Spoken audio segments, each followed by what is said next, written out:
Morning मंडळी, स्वागत आहे तुमचं आपल्या नव्या एका ब्लॉगमध्ये. तर आज दसऱ्यानिमित्त म्हटलं लवकर उठावं आज कमीत कमी आणि गाड्या वगैरे धुवायत. तर गाड्या वगैरे धुवून आलो मी 5-10 मिनटापूर्वीच. तर आता आपल्याला खाली जायचं आहे, गाड्यांची पूजा करायची आहे. गाड्यांची पूजा झाल्यानंतर कॅमेरा, लॅपटॉप अशा बऱ्याच काय छोट्या मोठ्या गोष्टी इलेक्ट्रॉनिक ज्या आपल्या ब्लॉगसाठी यूज करतो मी आणि माझ्या कामासाठी पण यूज करतो.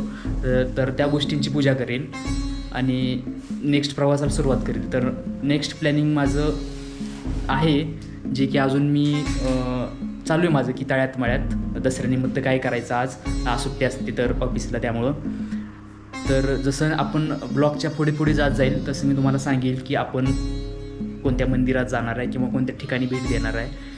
तर चला मित्रांनो, जाऊ गाड्यांची पूजा करू खाली जाऊन आणि नेक्स्ट प्रवासाला सुरुवात करू.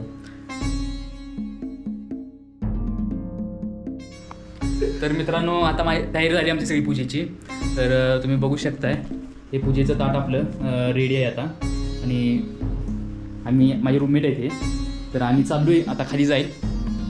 खाली गेल्यानंतर पूजा वगैरे चालू करेल तर तुम्हाला पुढं कंटिन्यू करतो ब्लॉग. तर चला मित्रांनो, भेटू आपण खाली. मित्रांनो, आज दसऱ्याच्या शुभ मुहूर्तावर आपल्या गाडीची पूजा करत आहोत. भारतीय संस्कृतीत दसरा हा विजयाचा दिवस मानला जातो. वाईटावर चांगल्याचा विजय आणि नव्या सुरुवातीचं प्रतीक म्हणूनच आपण गाडी, साधनं, कामाशी निगडीत वस्तूंची पूजा करतो. गाडी आपली रोजच्या आयुष्यात अविभाज्य भाग आहे.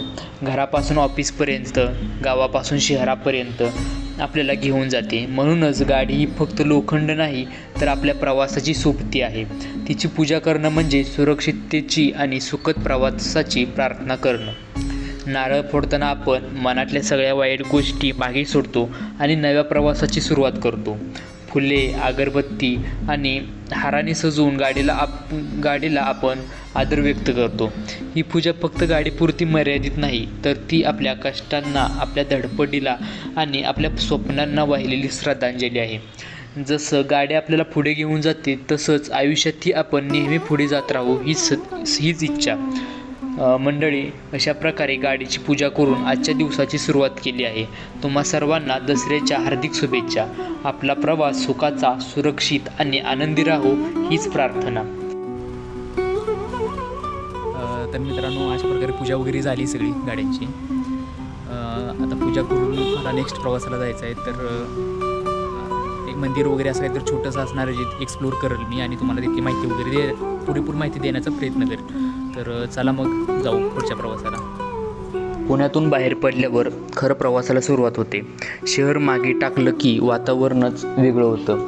रस्त्यात डावीकडे उजवीकडे दिसणारी हिरवीगार झाडं, मध्ये शेतं आणि डोंगरांमधून वाहणारी थंड हवा प्रवासाचा मूड एकदम फ्रेश करून टाकते. घाट लागतो तेव्हा तर अजून भारी वाटतं. एकामागोमाग एक वळण, रस्त्याच्या बाजूने खोल दऱ्या आणि त्या दऱ्यांमध्ये पसरलेली हिरवाई. असं वाटतं की निसर्गाने आपल्यासाठी खास पेंटिंग काढली आहे. गाडी चालवताना प्रत्येक वळणावर वेगळी सीन्स दिसते. कधी झाडांच्या फांद्या एकमेकांवर जुळून नैसर्गिक छत्र तयार करतात, तर कधी दूरवर एखादा डोंगर पाठीवर आकाशाचा रंग घेत उभा राहतो. या प्रवासातली खासियत म्हणजे इथला शांतपणा. शहरात आपण नेहमी हॉर्न, ट्रॅफिक आणि गर्दीत असतो, पण इथे फक्त पक्ष्यांचा आवाज, वाऱ्याची सळसळ आणि घाटातून येणारा गारवा. अशा वेळी खरंच वाटतं हा प्रवास इथेच थांबला तरी चालेल. पण एक वेगळाच उत्साह मनात असतो, कारण मन म्हणतं जेव्हा रस्ता इतका सुंदर आहे तर मंजिल म्हणजे नीलकंठेश्वर किती अद्भुत असेल. आणि म्हणूनच प्रत्येक किलोमीटर पूर्ण आनंदाने पार होत जातो. नमस्कार मंडळी. तर आपण आज जसं मी सकाळी सांगितल्याप्रमाणे तुम्हाला की आपण आज कुठल्या तर लोकेशनला जायचं वगैरे.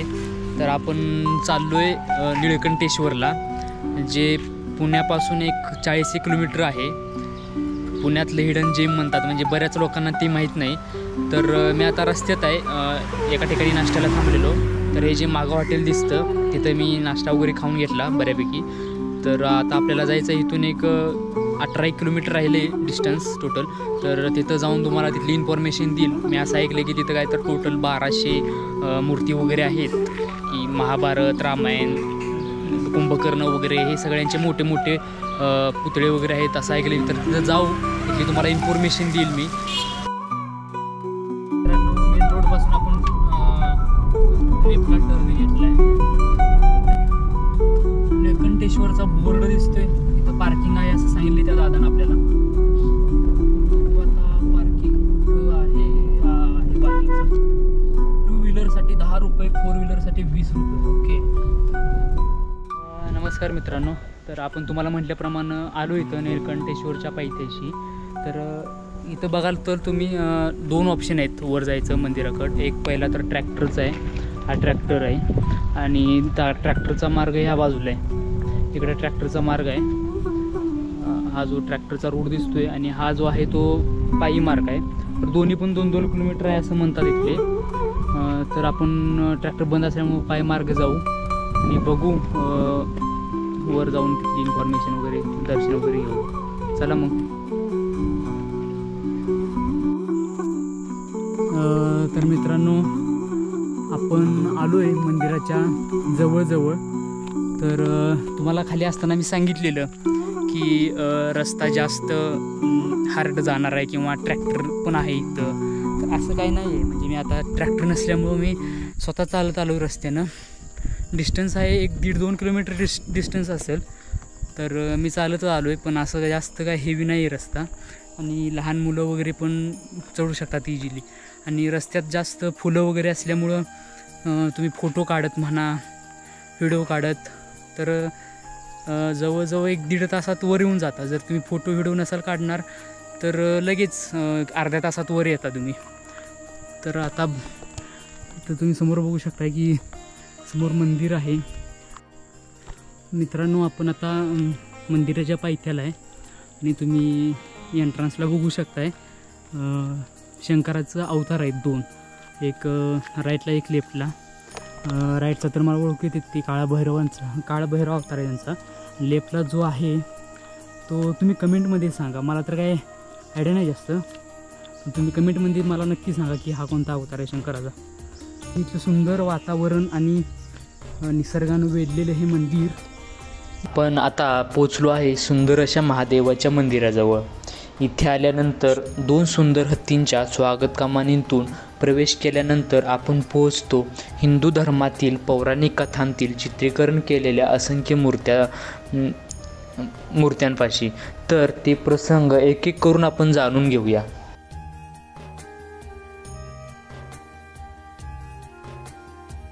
मित्रांनो, हा जो पहिला प्रसंग आहे हा दुर्वास ऋषींनी इंद्रदेवाला जेव्हा शाप दिलेला त्याबद्दल आहे.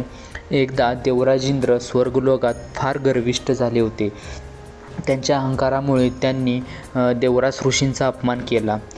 ऋषी दुर्वास अतिशय क्रोधी आणि तपस्वी होते. एकदा त्यांनी इंद्राला परमहंसांनी दिलेला दिव्य परिजात फुलांचा हार प्रसाद म्हणून दिला. पण इंद्राने त्या हाराला किंमत न देता त्यांच्या ऐरावत हत्तीच्या मस्तकावर ठेवला. हत्तीला त्याचं मोल कळलं नाही. त्याने तो हार पायाखाली चिरडून टाकला. हे पाहून दुर्वास ऋषींचा संताप अनावर झाला.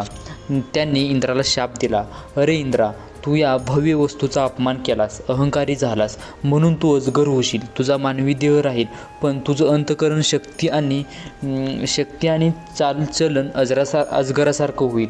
त्यामुळे इंद्राची तेजस्विता नष्ट झाली, त्यांचं पराक्रम हरपलं आणि त्यांचं शरीर जरी मानवाचं असलं तरी ते आतून अजगरासारखे जड, आळशी आणि निष्क्रिय झाले.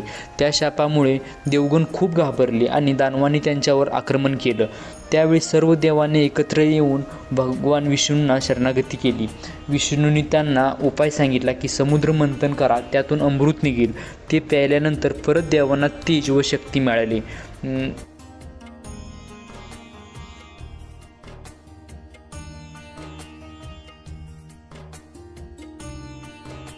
महाभारतातला हा प्रसंग फार वेदनादायी आहे. धोतखेळात पांडव पराभूत झाले आणि युधिष्ठिराने स्वतःच्या पत्नी द्रौपदीलाही पणाला लावलं. सभेत कौरव बसलेले, पांडव बांधलेले, भीष्म, द्रोण, विदुर असे विद्वान उपस्थित, पण कोणीही आवाज उठवत नव्हतं. त्या क्षणी दुःशासनाने द्रौपदीला ओढून आणलं आणि तिचं वस्त्रहरण करण्याचा प्रयत्न केला. सभागृहात हास्य, अपमान आणि शांतता. सर्वांनी हे बघितलं, पण कुणीही मदत केली नाही. द्रौपदीने सर्व आशा सोडल्या. तिने हात वर करून प्रार्थना केली, हे कृष्णा, हे द्वारकाधीश, माझं रक्षण कर. आणि त्या क्षणी घडलं ते अद्भुत चमत्कार. श्रीकृष्णाने स्वतः द्रौपदीचं वस्त्र वाढवत राहिला. दुःशासन कितीही खेचत होता, पण वस्त्र कधीच संपत नव्हतं. तो थकून गेला, पण द्रौपदीची लाज वाचली. हे होतं भक्तीवरचं अंतिम उत्तर. जेव्हा सगळं संपतं असं वाटतं, तेव्हा फक्त श्रद्धा आणि प्रार्थना भगवानाला बोलवतात. हे शिल्प आपल्याला मोठा संदेश देतं. जीवनात संकट कितीही मोठी असली तरी जर आपण भगवानावर विश्वास ठेवला, श्रद्धा जपली, तर देव स्वतः मदतीला येतात. ही केवळ द्रौपदीची कथा नाही, तर प्रत्येक भक्तासाठी आशेचा दीप आहे. मित्रांनो, निळकंठेश्वर मंदिरात अशा शेकडो कथा कोरलेल्या आहेत. मित्रांनो, याच्या शेजारी आपल्याला विष्णूचे 10 अवतार पाहायला मिळतात. पहिला मत्स्य अवतार. विष्णूने मत्स्य रूप धारण करून वैवस्वत मनूला प्रलयातून वाचवलं, वेदांचं रक्षण केलं. दुसरा कूर्मा अवतार. समुद्र मंथनाच्या वेळी मंदार पर्वताला आधार देण्यासाठी विष्णूने कासवाचं रूप घेतलं. तिसरा वाराह अवतार. हिरण्याक्षाने पृथ्वीला पाताळात नेलं, तेव्हा विष्णूने वाराह रूप घेतलं आणि पृथ्वीला पुन्हा समुद्रातून वर आणलं. नरसिंह अवतार. भक्त प्रल्हादाचे रक्षण करण्यासाठी आणि असुर हिरण्यकशिपूचा संहार करण्यासाठी विष्णूने अर्धमानव अर्धसिंह रूप घेतलं. वामन अवतार. बळीराजाकडे दान मागण्यासाठी विष्णूने वामन रूप घेतलं. 3 पावलात संपूर्ण विश्व व्यापलं आणि बळीला पाताळात स्थान दिलं. परशुराम अवतार. क्षत्रियांवर नियंत्रण आणण्यासाठी आणि धर्मसंस्थापनेसाठी परशुराम अवतारले. त्यांच्या हातात परशु असते. रामावतार. अयोध्येचा राजा राम, ज्यांनी रावणाचा वध करून धर्मसंस्थापना केली. कृष्णावतार.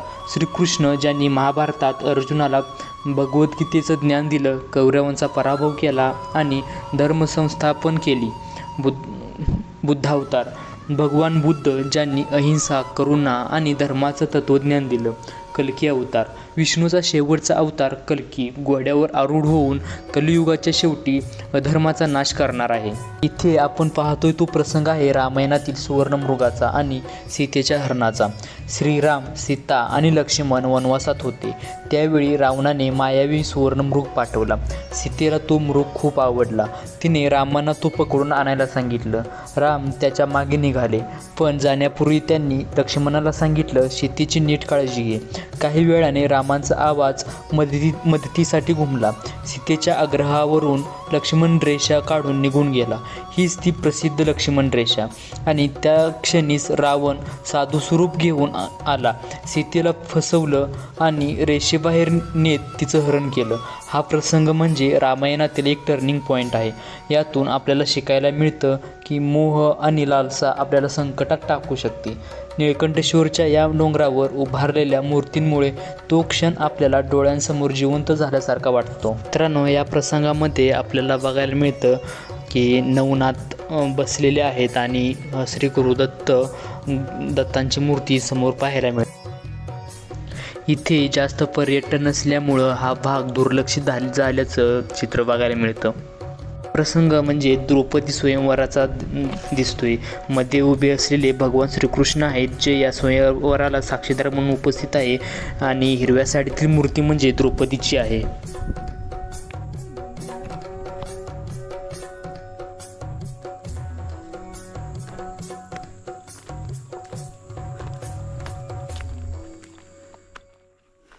तर मित्रांनो, ह्या बाजूचे सगळे प्रसंग झाल्यानंतर मंदिरासमोरचे आपण मंदिराच्या डाव्या बाजूला असणारे प्रसंग बघायला चाललो आहे. तर ह्या बाजूला पण काही इतिहासातले प्रसंग मूर्तीच्या स्वरूपात बोलके करायचा प्रयत्न केला आहे. तर आपण बघू तिथं जवळ जाऊन.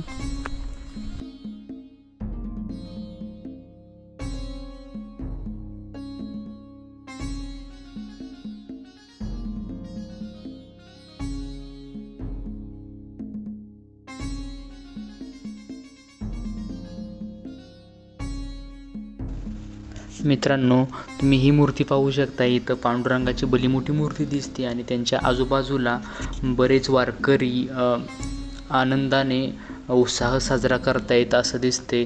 तुकारामांची ही मूर्ती वीणा वाजवताना दिसते आपल्याला.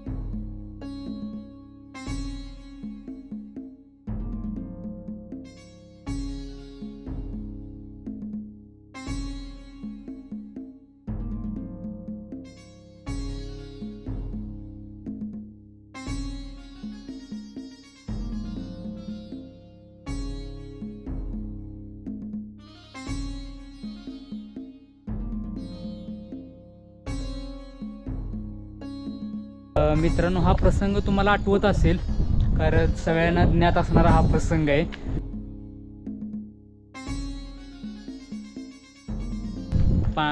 रामासोबत रावणाचं, त्यावेळेस रावणाचा जो भाऊ होता कुंभकर्ण, जो बरेच काळ झोपून राहायचा, तर त्याला उठवतानाचा हा प्रसंग आहे.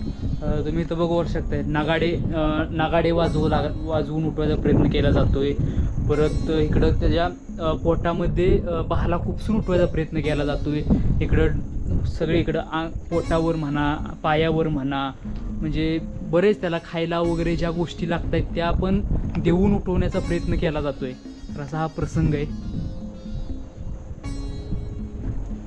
किती छान मांडण्याचा प्रयत्न केला हा प्रसंग.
मित्रांनो, सरते शेवटी निळकंठेश्वराचं दर्शन घेतलं.